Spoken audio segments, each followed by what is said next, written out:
I am addressing the majority board tonight as a Jeffco teacher, parent, taxpayer, and registered Republican, but most importantly, as a believer in Jesus Christ.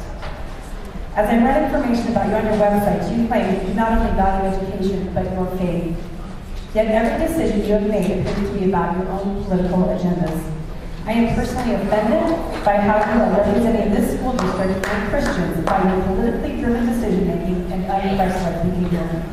Philippians 2:3-4 says, "Do nothing out of selfish ambition or vain conceit, but in humility consider others better than yourselves. Each of you should look not only to your own interests, but also to the interests of others." Are you looking out for the best interests of all students and employees in this district?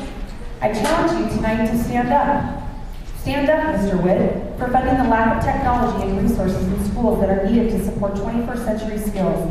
The board's end goals of improving math and writing scores and making kids college and career ready is no easy feat, especially when teachers at all levels are working with limited and outdated resources that no longer align with the state standards. Setting district goals without providing funding for resources to help meet those goals is no different than the federal and state government's unfunded mandates that you oppose. Stand up for neighborhood school kids whose families can't afford full-day kindergarten, for students in overcrowded classrooms, for the kids that are homeless and hungry, for those Mr. Newkirk who participate in bands and choir like you did, for those being raised by single parents.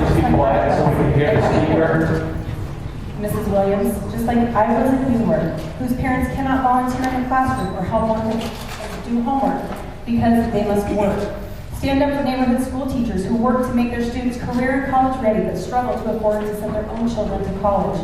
These are the same teachers who inspire kids daily to be independent thinkers, who personally buy supplies for their classrooms, who fundraise for school needs, and work outside of the school day despite no extra pay. Position cuts, pay cuts, and unfulfilled promises of step and level reinstatement do not attract or retain quality teachers. Stand up for the two board members who are disrespected, ignored, and threatened when advocating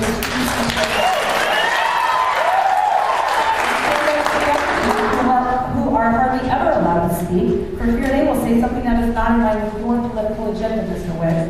Matthew 5:7 says, "Let your yes be yes and your no be no." In Matthew 25:45, Jesus was speaking and said, "I tell you the truth, whatever you did not do for one of the least of these, you did not do for these." The least of these are in the neighborhood schools. Will you stand up and fight for us? Will you value us? If so, then honor your word. Let your yes be yes. Be transparent. Accomplish the board's ends by being here to serve the best interests of all students and employees in this district, not your own political agendas. Stop the hypocrisy and stand up for the least of these.